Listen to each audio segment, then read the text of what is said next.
If you let yourself wonder about them, or imagine how they might feel, that left you open. Your mind might start to pick up their voices, fill in the gaps, and understand their words. Curiosity might drag your gaze to them for one fatal glance. Milo knew all of this, but couldn't help himself. In the presence of the dead, his mind spiraled out of control, wondering, imagining, and painting pictures. Leif, on the other hand, was tall, strong, and unimaginative. He had been born on a calm day under a spring blue sky.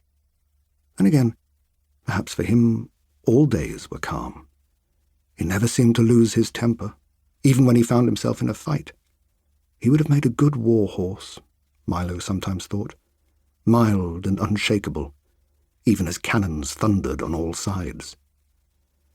As Leif left with the shoes, Milo stayed silent, and remained so for the next half hour.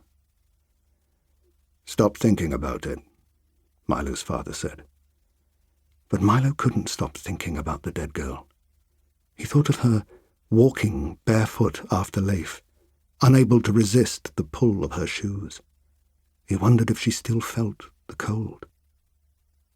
It was the mist, everyone agreed, that stopped the dead leaving the island of Merlank. In the rest of the world, people sloughed off their bodies like butterflies leaving cocoons, and their spirits invisibly departed. In Merlank, they lingered. Even the living sometimes found it hard not to listen to the mists, and their barely perceptible orchestra of almost sounds. But living ears had so many other things to listen to, such as the quiet sea of their own breathing, the warm drum of their own hearts, 1,000 little clicks and river rushes in their own softly alive bodies. The dead did not have such distractions. They heard everything the mist said, perhaps, and they lingered too long and missed the moment when they should have departed. After a death, it was vital that the shoes of the dead be delivered to the ferryman as quickly as possible. If this was not done, then the shoes would soon disappear, claimed by their owner. Once the dead had their shoes, there was nothing to stop them roaming the island. They drifted across the island, sensed but seldom seen. They trod new paths through the crops and gouged the mud in riverbanks. They squeezed through fences, knocking the posts askew. They could not find what they sought, so they walked and walked, forming obsessive routes that crisscrossed each other. Wherever they walked, the grass slowly turned brown. The crops wilted, fruit withered, fish died. Even the sight of them could kill.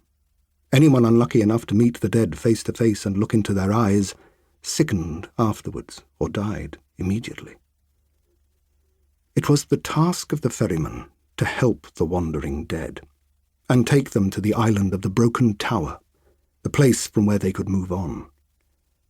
It was the only job of the ferryman, but an essential one, and everyone knew, though nobody said, that Milo's father could not do it forever. He was shorter of breath these days, shorter of speech, and even shorter of stature, with a stoop Milo didn't remember from his younger days. Everyone also knew that Leif would take over when the time came. Milo wasn't sure he would have wanted to be a ferryman anyway, but he hated not being able to help with anything important.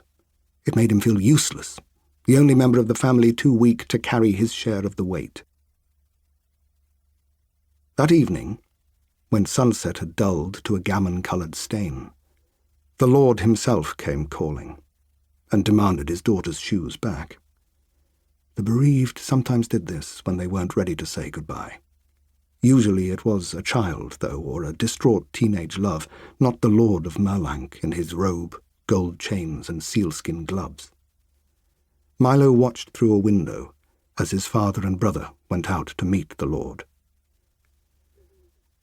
"There's been a mistake," the Lord said, with a tight smile that must have made his face ache.